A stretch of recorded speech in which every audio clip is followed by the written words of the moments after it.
Alors on continue. Non, il faut une seconde, il faut attendre qu'il refroidisse tout. Il va marcher.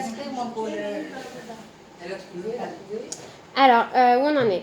Voilà. Et la deuxième fois, elle brave ouvertement son père. Elle lui dit, tu vas pas étudier, tu vas pas te marier. Si tu te maries avec lui, je vais te déshériter. Et elle se marie quand même avec lui. Et donc... Non, elle se marie avec Akiva. Akiva qui est... J'ai deux versions. Une dans Ktuvot et une dans Nedarim. Et dans la première histoire, il y a moins de détails. Il y a des petites différences entre les deux histoires. C'est la même histoire, mais racontée différemment. Et ensuite, ils se marient et donc ils sont très pauvres et ils habitent dans une petite cabane. Ils n'ont pas grand-chose. Et lui, il continue à travailler, à faire le berger. Et elle l'a épousé, dit le texte, à une condition, qu'il lui promette d'aller étudier. Donc au début, il va étudier la Torah dans le village où ils sont. D'accord, il va dans la maison d'études. Et il y a une histoire comme ça qui raconte que il apprend très vite. Et il devient très vite très fort en Torah. Et un jour, il arrive en retard. Et dans la maison d'études, on pose des questions. Et à chaque fois qu'on pose des questions, les élèves n'arrivent pas à répondre. Et à chaque fois, ils répondent « La Torah est dehors ». Il est arrivé en retard et on ne lui a pas donné d'entrée. On lui a dit de s'asseoir dehors. Et à chaque fois qu'ils n'arrivent pas à répondre à une question, ils disent « La Torah est dehors ». La Torah est dehors. À la fin, le roche du Beth Midrash, il comprend que Rabbi Akiva il est resté dehors et il le fait rentrer. Mais c'est pour montrer combien son niveau, il a monté très vite. On ne dit pas que les enfants se moquaient de lui et qu'il allait se plaindre à sa femme en disant je ne pourrais pas parce qu'on se moque de moi. Alors il va dire écoute, prends un âne, mets des fleurs dessus, ouais. Oui, mets des fleurs dessus, tourne autour. Dès le début, ils vont se moquer de toi, ils vont prendre l'habitude de te voir avec un âne avec des fleurs. Les enfants, c'est la même chose une fois, deux fois, et ils prendront l'habitude de te voir assis. Ézéiophie. Quelle intelligence, et ça veut dire c'est une intelligence qu'elle a, sa femme Rachel, qui est une intelligence émotionnelle, sensitive intelligence. C'est-à-dire qu'on sait quoi dire, quand le dire et comment le dire. Et ça, c'est pas donné à tout le monde. Ouais. Et je pense que c'est une forme de chokhma qui dépasse le savoir qu'on peut accumuler avec les années et qui aide finalement à construire la vie de tous les jours et qui sert beaucoup. Chokhma, c'est intelligent, Chokhma, c'est l'intelligence. Mais bon, vous savez qu'il y a deux formes. Il y a chokhma et bina. Ouais. Et bina, justement, c'est peut-être cette intelligence sensitive. Le même nom. L'intelligence et la chokhma, c'est le même nom. Oui, justement. Non, en français, on dit l'intelligence et la sagesse. C'est pas tout à fait la même chose. C'est les mêmes noms. Ou le savoir, c'est encore trois formes de... Donc, au début, il va étudier là-bas dans la village. Et puis après, elle lui dit, bon, écoute, maintenant, ça y est, il faut que tu ailles vraiment à la yeshiva. Et il va aller à la yeshiva de qui ? De Rabbi Eliezer et Rabbi Yoshua. Et ça, c'est dans la première version. Il part tout de suite à la yeshiva. Dans la deuxième version, on nous détaille un peu le seuil de pauvreté dans lequel ils vivent. Et on a cette histoire où on nous dit, voilà, c'est l'hiver et ils dorment dans une meule de foin. Donc, ils n'ont même pas un toit sur leur tête. Et qu'est-ce qu'on nous raconte quand ils dorment sur la meule de foin, quand ils se réveillent le matin? Qu'est-ce qu'il fait Rabbi Akiva? Qu'est-ce que raconte le Talmud? Il enlève les brins de paille de la chevelure de sa femme. Voilà, exactement, c'est-à-dire les petites attentions, l'amour qui se traduit dans des petites attentions. Et puis à ce moment-là, il lui dit quelque chose, il lui fait une promesse, il lui dit, pour orner ces cheveux-là, un jour on ne les ornera pas de paille, ils seront ornés d'une Jérusalem d'or. Je t'offrirai une Jérusalem d'or. Qu'est-ce que c'est que ça? Yerushalayim Shel Zahav. C'est quoi? C'est le diadème des calottes pour tenir le voile. C'est ça, Yerushalayim Shel Zahav. Et après, plus tard, quand toute cette histoire sera passée, à la fin de sa vie, qui sera très très riche, après, ça sera le shefa, l'argent viendra de tous les côtés pour Rabbi Akiva et sa femme. Il lui offrira ce bijou. Mais comment ils sont devenus riches alors? Alors, on va le voir comment ils sont devenus riches, on va le voir. Ah bah oui, bah oui. Et tout d'un coup, quelqu'un tape à la porte. On nous dit que c'est Eliaou Hanavi qui tape à la porte. Et qui vient sous les traits d'un homme très pauvre, et qui tape à la porte et qui dit « Donnez-moi un peu de paille, ma femme vient d'accoucher, et je n'ai rien pour la protéger ni l'allonger. » Et là, le couple, qu'est-ce qu'ils disent? Et qu'est-ce qu'ils se disent? Regarde, il y a plus pauvre que nous. Et il lui donne de la paille. Et Eliaou Hanavi était venu pour éprouver Rabbi Akiva. Parce que souvent, quand on est pauvre et qu'on n'a pas grand-chose, ou quand on n'a pas beaucoup d'argent, par exemple ce mois-ci, on a du mal à finir le mois, alors on dit, bon, bah, je ne vais pas donner la tzedaka ce mois-ci, je peux pas. Je donnerai le mois prochain quand j'aurai plus, ou au début du mois. Je ne vais pas donner à la fin du mois parce que là, c'est trop dur. Je donnerai au début du mois. En fait, c'est un mauvais calcul. Il y a toujours plus pauvres que nous. Et la parnassa, elle n'est pas dans les mains. Elle n'est pas dans les mains de l'homme. Pas attendre. Non, faut pas attendre. Quand c'est le moment, donne. Et un peu comme à Pessah. On sort sans rien, les mains vides. Dès que l'idée est dans la tête, il faut lui donner tout de suite. Ouais. Et après cette histoire d'épreuve, donc on reprend la même version. Elle lui dit, va étudier. Et il alla étudier 12 années chez Rabbi Eliezer et Rabbi Yoshua. Donc il est parti 12 ans à la yeshiva, la plus grande yeshiva de l'endroit où ils habitaient. Qu'est-ce que c'est que ces 12 ans? 12 ans, c'est un chiffre significatif. 12 ans, c'est un cycle. D'ailleurs, nos enfants, je crois du CP au bac, il y a 12 ans, c'est le cycle il me semble qu'il y a 12 ans. C'est le cycle de la maturité, le cycle de l'éducation. Oui. C'est vraiment le cycle de la formation, de Aleph à Dassof, à Taf. Qu'est-ce qu'on avait d'autre? On avait ce Kalba Savoie. Ce Kalba Savoie, qui était donc le père de Rachel, et donc très riche, et qui n'était pas d'accord pour que sa fille épouse Rabbi Akiva. Pourquoi il n'était pas d'accord? Parce qu'il était pauvre, il est très surtout. Alors, est-ce que c'était une question de pauvreté matérielle? Non. Pas forcément, puisqu'ils étaient très très riches. Donc finalement, c'était pas ça le problème. Il est très et pas juif en même temps. Alors, il était illettré, il savait rien. Et il y a eu un temps où le pouvoir, non pas le pouvoir, la valeur d'une personne, elle pouvait se mesurer en savoir de Torah. Ce qu'il y a de fabuleux, et ce qui a toujours été fabuleux, c'est que la Torah, c'est un savoir qui est donné à tous. Il n'y a pas besoin justement d'être très riche pour être très savant. Ce sont toujours les plus pauvres qui sont les plus... Et encore que les livres, ça coûte cher. C'est vrai. Mais la tradition orale, elle nous permet justement d'avoir accès à tout le savoir de la Torah sans forcément acheter les livres eux-mêmes.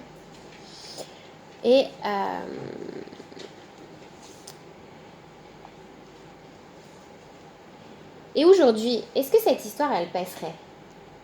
Pourquoi pas? Dans les milieux... Non, mais aujourd'hui, dans les milieux religieux, est-ce que cette histoire, elle passerait? Non, je crois pas. Je crois pas non plus. Mais je crois pas seulement à cause de l'argent ou à cause du savoir. Je pense aussi à cause d'autre chose. Oui, à cause d'autre chose. Ça veut dire peut-être à cause de la manière dont ils se sont mariés. Le fait qu'elle n'a pas écouté ses parents, qu'elle est allée se marier en cachette. On pourrait lire ça comme une histoire subversive. De ne pas raconter ça aux enfants à l'école parce qu'ils risqueraient ensuite d'en faire qu'à leur tête. Exactement, de prendre l'exemple. Oui, mais pourtant là, ce que le Talmud nous dit, ça veut dire que c'est pas du tout un mariage arrangé, c'est un mariage d'amour et même un mariage de passion. Ça existe encore. Ça existe.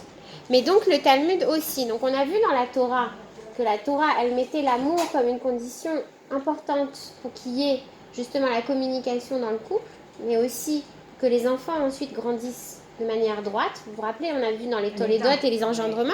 Et on voit aussi que dans le Talmud aussi, c'est une valeur centrale. On donne le mauvais comme le bon dans le Talmud. C'est-à-dire d'exemple. C'est des exemples. Non, mais là, c'est bon parce que de toute façon, ils se sont mariés. Mais non, mais ce sont des exemples. Non, bien sûr, dans le mariage. Mais dans le mariage, aujourd'hui, il y a une certaine frange religieuse où il faut passer par des mariages arrangés, où des fois, c'est les parents qui choisissent pour les enfants, etc. etc. Donc, c'est vrai qu'on vit dans une société plus moderne où tout ça, c'est plus tout à fait d'actualité. Mais malgré tout, dans notre petite vie, dans notre quotidien, rien que ne serait-ce que quand les parents se permettent de faire des critiques dures à l'égard du fiancé ou de la fiancée, ça peut détruire totalement un couple. Oui, je sais ça peut détruire un couple et ça peut empêcher l'enfant d'aller jusqu'au bout et d'écouter son cœur. Et après, ou même, ça peut être de la pression. Ça va pas être forcément une pression, voilà, tu te maries avec celui-là, c'est moi qui choisis à ta place. Mais ça peut être une espèce de pression sociale. C'est-à-dire l'enfant, il grandit dans un cadre, on attend de lui certaines choses. On attend de toi que tu fasses ce chemin dans les études, voilà, que tu sois docteur, mon fils, ou avocat. Non, tu ne seras pas ni chanteur ni coiffeur parce que ça ne se fait pas. Et puis, j'attends de toi que tu épouses une bonne fille qui ressemble de préférence à ta mère ou à ta tante, ou à ta sœur à la limite, etc., etc. Et puis, de préférence, si elle est aussi comme nous, tunisienne, et ben c'est très bien. C'est pas vrai, ça veut dire on ne fait pas attention, mais il y a une espèce de pression sociale qu'on crée dans la maison. Et ça, on va le créer de la manière dont on va parler ou commenter à chaque fois, par exemple, qu'il y a justement un mariage et qu'à la maison, l'enfant, il entend les commentaires des parents. Ah, il s'est marié avec celle-là. Ah, ceci, ah, cela. Ah, elle est éthiopienne. C'est une bonne leçon, cette histoire. Ah, elle est éthiopienne et lui, il est... etc., etc. Donc, c'est une très bonne leçon. C'est une très bonne leçon. Heureusement qu'il y a des bons conseils. Laissez les mauvais. Et chérie te donne la voix. À toi de voir. Alors. Non, jusqu'à présent, mon petit-fils s'est marié avec des mariages arrangés. Hein. Regardez encore quelque chose de très joli sur la Jérusalem d'or qu'il lui a offert plus tard. C'est dans Shabbat, traité Shabbat.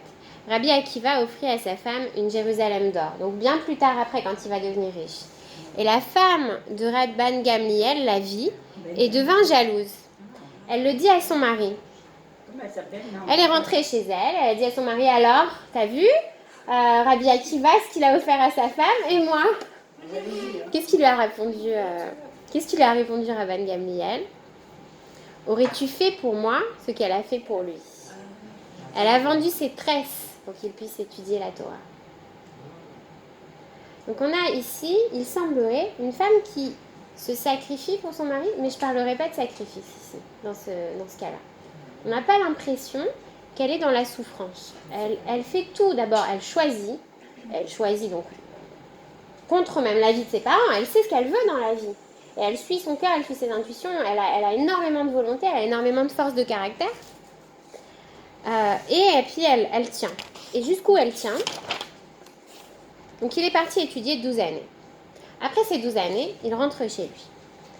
Il entend de derrière la maison qu'un méchant homme disait à sa femme. Alors ici, on a un méchant homme.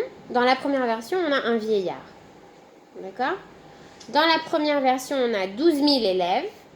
Il revient avec 12 000 élèves la première fois. Dans la deuxième version, il revient tout seul.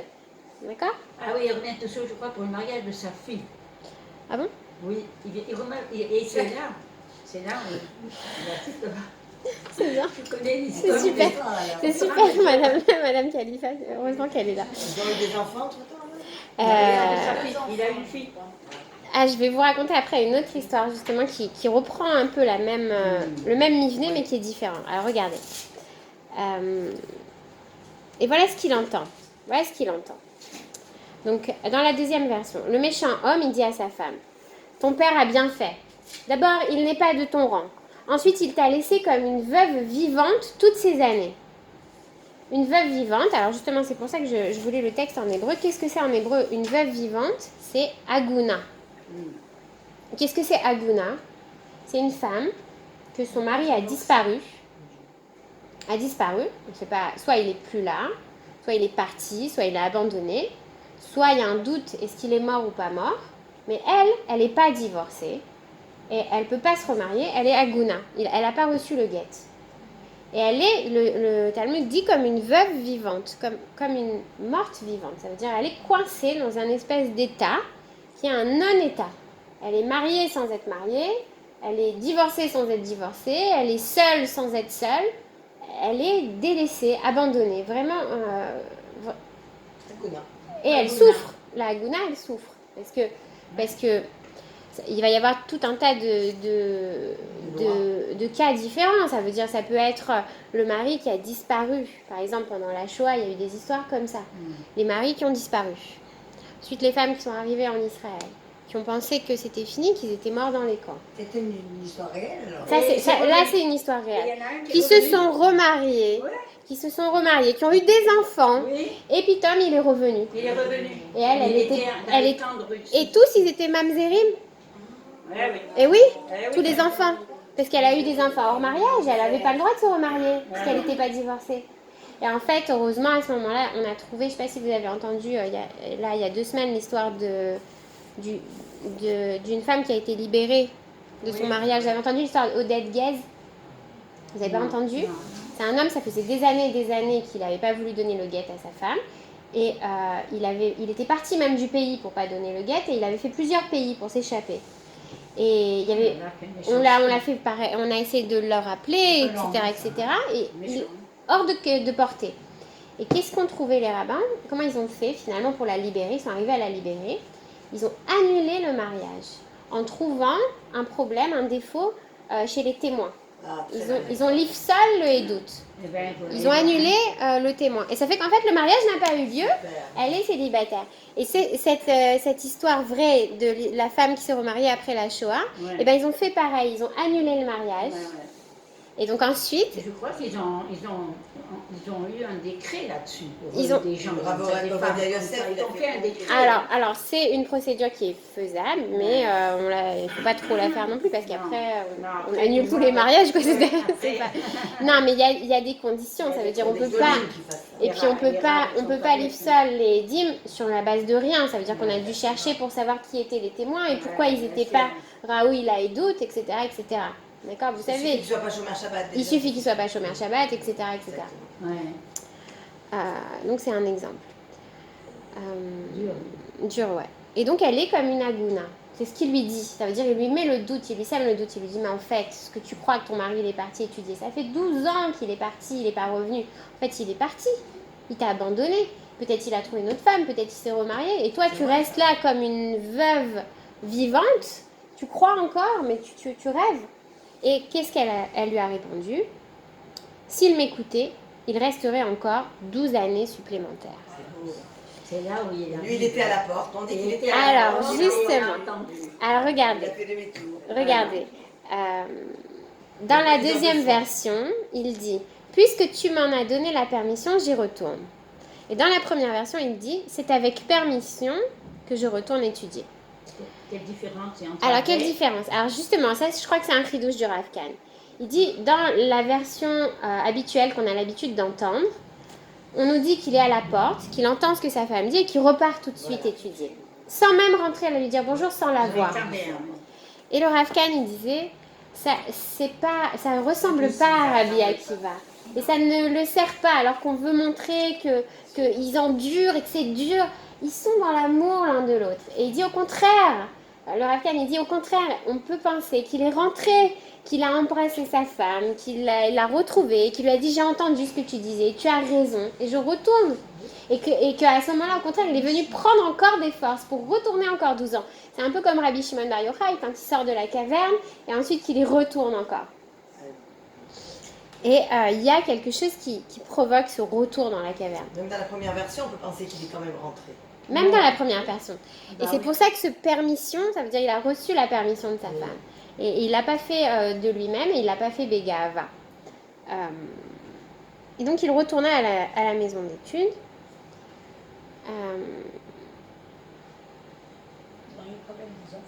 Alors attendez. Donc oui, c'est ça aussi l'histoire des enfants. C'est-à-dire à un moment donné, il faut bien qu'ils aient des enfants, donc il faut qu'ils se voient et qu'ils se trouvent, qu'ils soient ensemble. Et c'est là maintenant que je vais vous raconter une autre histoire qui s'insère ici, qui n'est pas l'histoire de Rabbi Akiva, mais je voudrais que vous voyez la différence qu'il y a entre les deux histoires, justement. Elles ressemblent énormément.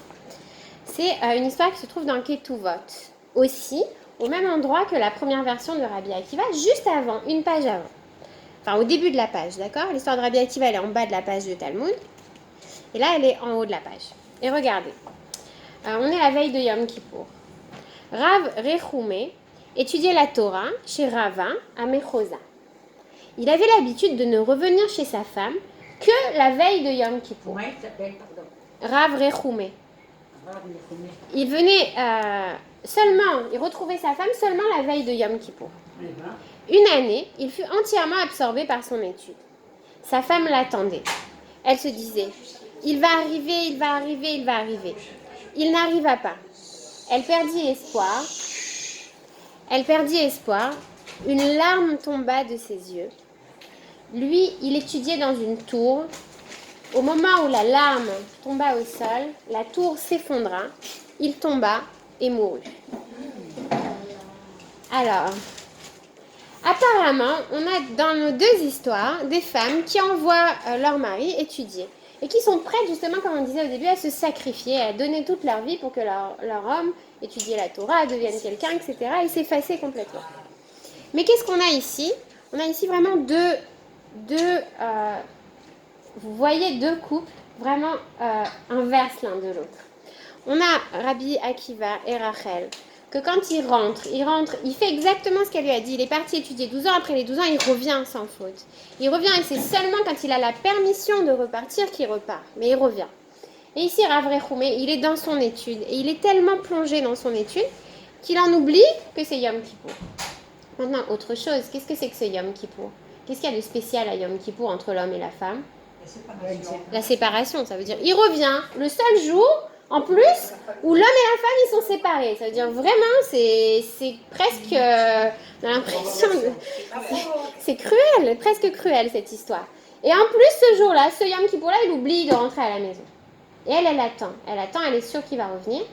Et quand elle voit que vraiment, le Yom Kippour, il va finir et qu'il n'est pas revenu, une larme tombe. Et cette larme qui tombe, apparemment, c'est comme l'effet papillon. Quand un juif souffre à un endroit, ça se répercute. Et la tour où il étudie tombe, s'effondre et lui, il meurt. Et le Rav Kahn, il cochère ça avec une histoire chassidite, pareil, de Rabbi Shneur Zalman de Liadi, fondateur du chassidisme, qui raconte, fondateur du mouvement Lubavitch, et premier rabbin de la lignée des rabbis de Lubavitch. Et qu'est-ce qu'il raconte? Il étudiait dans sa chambre quand il entendit son petit-fils, le futur Tzemar Tzedek, pleurer dans son berceau. Donc il y a un bébé, lui il est en train d'étudier, il entend le bébé pleurer. Il ferme son livre, il va calmer le bébé. Et puis après il va dans la chambre voisine et il trouve son fils, à lui, en train d'étudier. Il lui dit, mais pourquoi t'es pas allé voir le petit? Tu l'as pas entendu? Et le fils, tout gêné, lui a dit, j'étais tellement absorbée par mon étude que j'ai rien entendu. Et qu'est-ce que lui dit son père? Il lui dit, si quelqu'un étudie la Torah et n'entend pas un bébé pleurer, c'est que quelque chose ne va pas dans son étude. Donc ça veut dire Torah im derech eretz. Et je crois, c'est faire hommage au Rav Kahn, parce que toute la Torah de Montreux, du Rav Bochko, justement, c'était ça, c'était Torah im derech eretz. La Torah, elle vaut rien si elle n'est pas ancrée dans la vie et qu'elle ne s'illustre pas avec la manière d'être avec les autres. Exact. Elle vaut rien. D'ailleurs, le derech eretz a été donné avant la Torah. Derech eretz, Kadma la Torah. Merci, Madame Khalifa. Bon bras droit. On va retrouver, c'est un bon bras droit, mais sauf qu'elle est à gauche là, mais c'est bon aussi. On retrouve Rabbi Akiva et Rachel. Alors, il est reparti. Et il repartit 12 années supplémentaires et il revient cette fois avec 24 000 couples d'élèves. Donc des chevroutot, 24 000 fois 2, 48 000.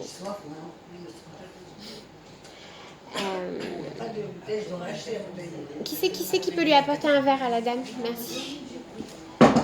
Elle aussi se leva. Alors, il revient superstar. Rabbi Akiva, il revient superstar de la Torah. Et tout le monde se lève à sa rencontre, tapis rouge, la musique, la fanfare, tout le monde vient l'accueillir. La ville est noire de monde, certainement qu'on était venu de tous les villages alentours pour l'accueillir. C'est vraiment ça y est, il est devenu Rabbi Akiva. Donc tout le monde est fier de le retrouver, de l'accueillir.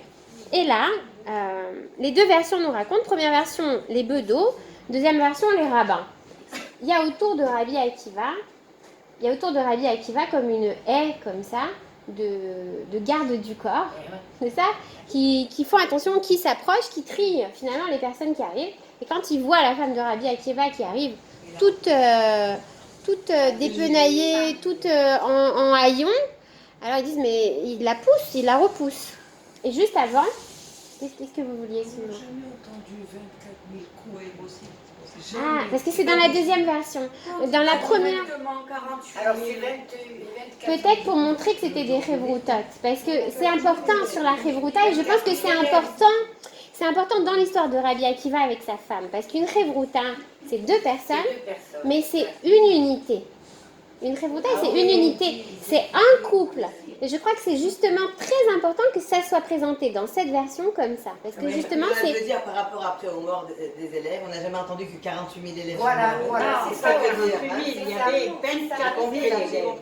24 000 élèves, donc 12 000 pour la Fouta. Comme elle dit, exactement. Alors on peut imaginer que c'est seulement une des parties de chaque Révrouta qui est Niftera. Pourquoi 24 et que toutes les autres qui sont restées. Non. Enfin, en tout cas là.